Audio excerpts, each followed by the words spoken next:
Hello everyone, I hope you all are doing well. तो आज मैं आप लोगों के साथ अपनी शेयर करूंगी हाई मेंटेनेंस रूटीन जो कि मुझे लो मेंटेनेंस रखता है। Although maintenance are very expensive, लेकिन आज मैं आप लोगों के साथ कुछ ऐसी टिप्स शेयर करूंगी जो कि आपकी मेंटेनेंस को काफ़ी इन बजट बना देगा। तो सबसे पहले जो है वो हम ऑयलिंग से स्टार्ट करते हैं, क्योंकि हाई मेंटेनेंस में भी सबसे पहली चीज़ हमारे बाल ही आते हैं और उनकी केयर बहुत ज़्यादा ज़रूरी है। तो मेरे बाल बहुत ज़्यादा ड्राई हो रहे थे, तो यहाँ पे मैं यूज़ करती हूँ जी ऑर्गेनिक्स का अनियन हेयर ऑयल। ऑल्दो ये इसकी बॉटल नहीं है, लेकिन मैंने आप लोगों को दिखाने के लिए स्टिकर ऊपर लगाया था।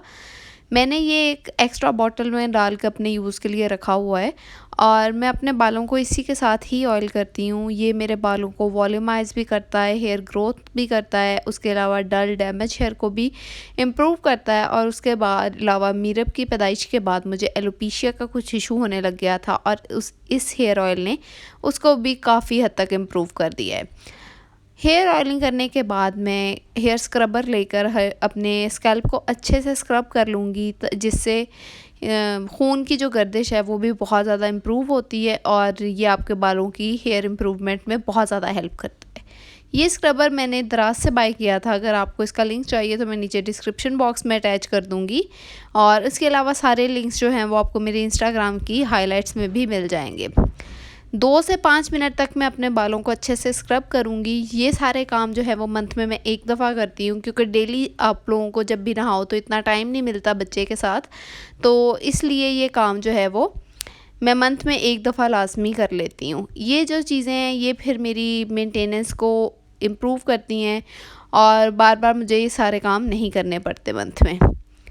हेयर ऑयलिंग करने के बाद नेक्स्ट स्टेप जो है वो मैं अपने हैंड केयर करूँगी और हैंड केयर में सबसे पहले मैं अपने नेल्स पे फोकस करूँगी। घर का काम करने की वजह से नेल में बहुत ज़्यादा डस्ट वगैरह फंस जाती है, जो कि यूजुअली रिमूव करना मुश्किल होता है। तो इसके लिए मैंने एक नेल फाइलर और एक लोशन ले लिया है। लोशन को मैं अपने नेल्स पे अच्छे से अप्लाई करूँगी और 1 से 2 मिनट के लिए छोड़ दूँगी।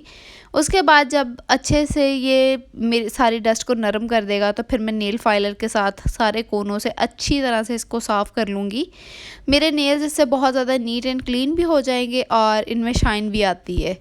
इसके अलावा नेल पेंट्स वगैरह मैं घर में बिल्कुल भी अप्लाई नहीं करती, क्योंकि बीइंग अ मुस्लिम हमें नमाज़ वगैरह पढ़नी होती है, तो इसलिए नेल पेंट्स के साथ हमारी रूटीन जो है वो ख़राब हो जाती है।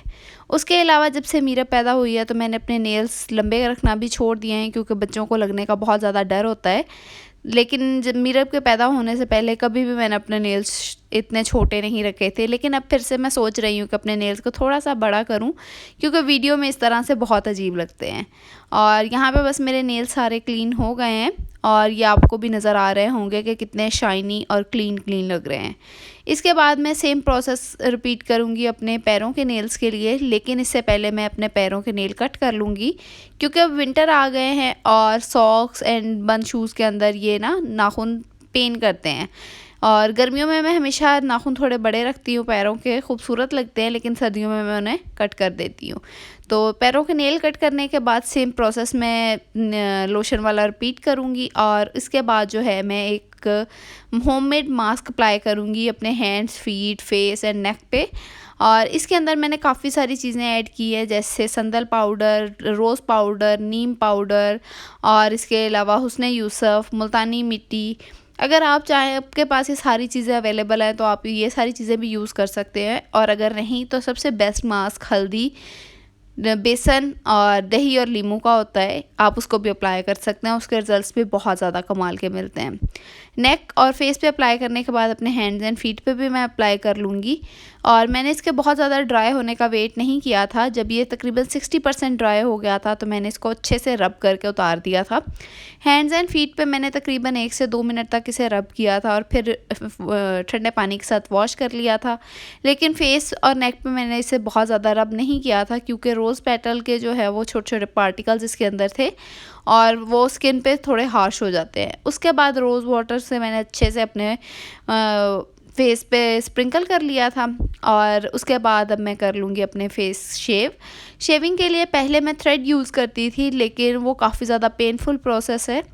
तो अब रिसेंटली मैंने कुछ टाइम से टिंकल करना शुरू कर दिया है और ये टिंकल्स जो हैं ये भी मैंने दराज से ही मंगवाए थे और इन टिंकल्स का रिज़ल्ट बहुत अच्छा है एज़ कम्पेयर टू मार्केट वाले लोकल टिंकल्स के।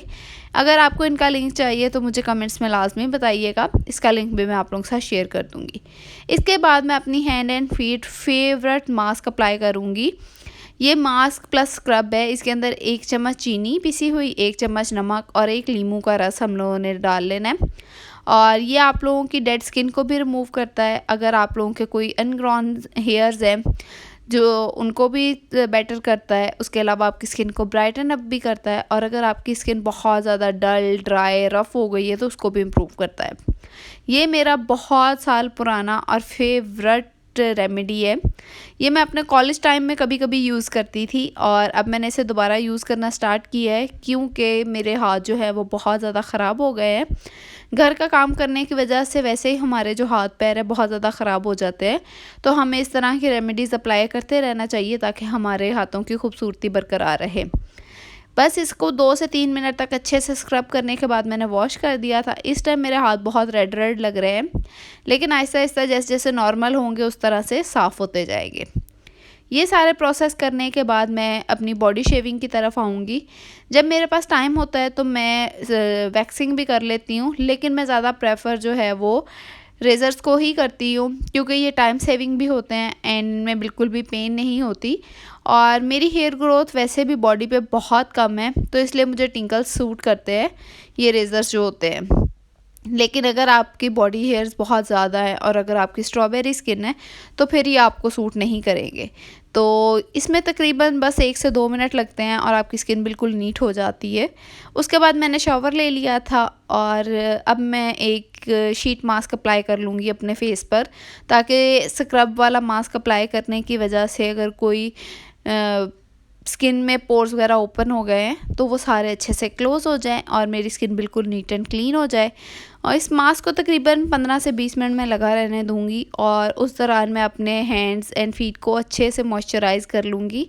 सर्दियों का सबसे बड़ा बेनिफिट यही होता है कि आप मॉइस्चराइजिंग के बाद सॉक्स पहन सकते हैं और आपके पैर काफ़ी देर तक मॉइस्चराइज रहते हैं। गर्मियों में आप ये नहीं कर सकते, तो कोई भी लोशन लेके मैं अच्छी तरह अपने बाजू की कोनियों तक अप्लाई कर लूँगी। उसके बाद अपने फीट्स पे भी ढेर सारा लोशन अप्लाई करके मैं सॉक्स पहन लूँगी। इस तरह मेरे फीट बहुत ज़्यादा मॉइस्चराइज्ड भी रहते हैं और जैसे मेरे पैरों पे जूती के निशान डले हुए हैं ये भी ख़त्म हो जाएंगे। उसके बाद बस मैंने बाल जो हैं वो भी ड्राई हो गए थे, मैंने बाल भी अपने ओपन कर लिए थे, शीट मास्क भी जो है वो भी रिमूव कर दिया था और I was good to go. और बस अब मैं कुछ काजल वगैरह अप्लाई करूँगी, हल्की सी लिप बाम अप्लाई करूँगी और परफ्यूम अप्लाई करके मैं बिल्कुल रेडी हो जाऊँगी। बस ये मेरी मंथली मेंटेनेंस रूटीन है। अगर हम मंथ में एक दफ़ा ये रूटीन जो है वो फॉलो कर लेना तो हम लोग पूरा मंथ काफ़ी नीट एंड क्लीन गुजर जाता है। उसके अलावा ये एसेंस का नेल आर्ट है, इसको मैं अपने नेल्स पे अप्लाई तब करती हूँ जब मुझे अपने नेल्स को बढ़ाना होता है, और इसके रिजल्ट्स बहुत ज़्यादा अच्छे हैं। और अगर आपके नेल्स बहुत वीक पतले पतले बढ़ते हैं ना, तब भी आप इसे अप्लाई करें, इससे नेल्स बहुत ज़्यादा अच्छे हो जाते हैं। तो बस यही मेरी आज की रूटीन थी। मैंने कुछ टिप्स भी आप लोगों के साथ शेयर किए। अगर किसी भी चीज़ का लिंक आपको चाहिए तो मुझे कमेंट सेक्शन में लाजमी बताइएगा। वीडियो को लाइक कीजिएगा। मिलते हैं नेक्स्ट वीडियो में, तब तक के लिए अल्लाह हाफ़िज़।